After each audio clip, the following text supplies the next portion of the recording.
Welcome to tax lessons. Today I am going to cover section 139 subsection 1 of Income Tax Act, that is filing of returns. Please subscribe my channel for educational and learning videos.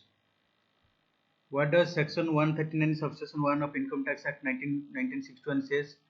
It says every person being a company or firm or any other person like individual, HUF, AOP, BYE, artificial judicial person whose taxable their total income without giving impact to chapter VIA or any other deductions exceeded maximum amount not chargeable to tax has to file return of income. It means being a company or firm has to mandatorily file up income even though its income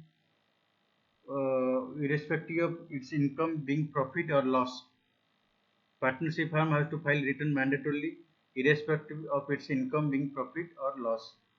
Partnership firm also includes LLP, means this provision also applies similarly to LLP. HUF and individuals, if exceed maximum amount which is not chargeable to tax without giving impact to deductions, shall have to file return of income. Charitable or religious trust, if total income derived from property held under trust or from voluntary contribution exceed maximum amount not chargeable to tax without giving effect to section 11 and 12, shall have to file return of income. In case of political parties, similar provision also applied. In case of other institutions like research association, news agency association or institution person referred in section 23 AAA,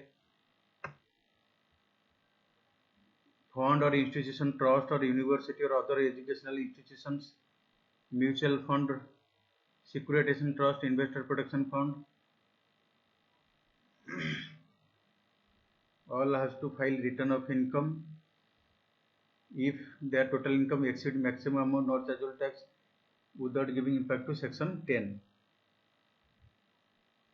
Every university or college or institution who are not audited under any other provision of the act shall have to file income tax return irrespective of its income being profit or loss.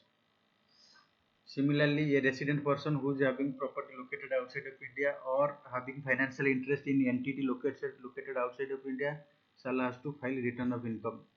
From financial year 2019-20 onwards, it has been decided that if deposit in current account exceeds 1 crore, the person has to file a return of income.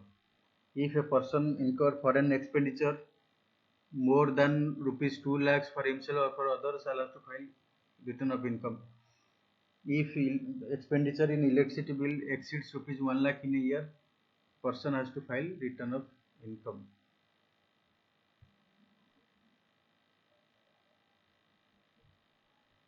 Then we must know the due date of filing return of income. For that purpose, they have classified into 5 types.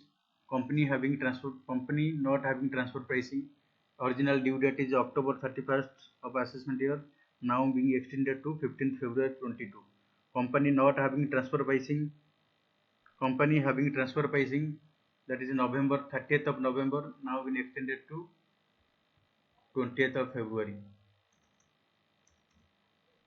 Any other person whose accounts are audited under income tax law or under any other law, original due date is October 30th, 31st October of assessment year, now being extended to 15th February.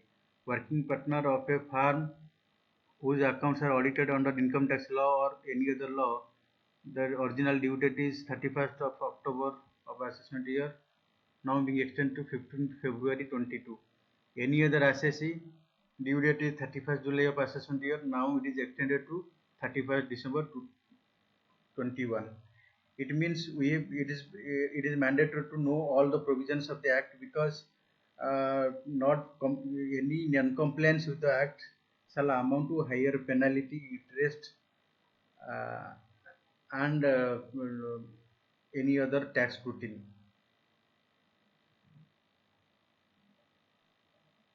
Thank you for watching the video, and we'll provide other updates and other learning videos in the subsequent classes.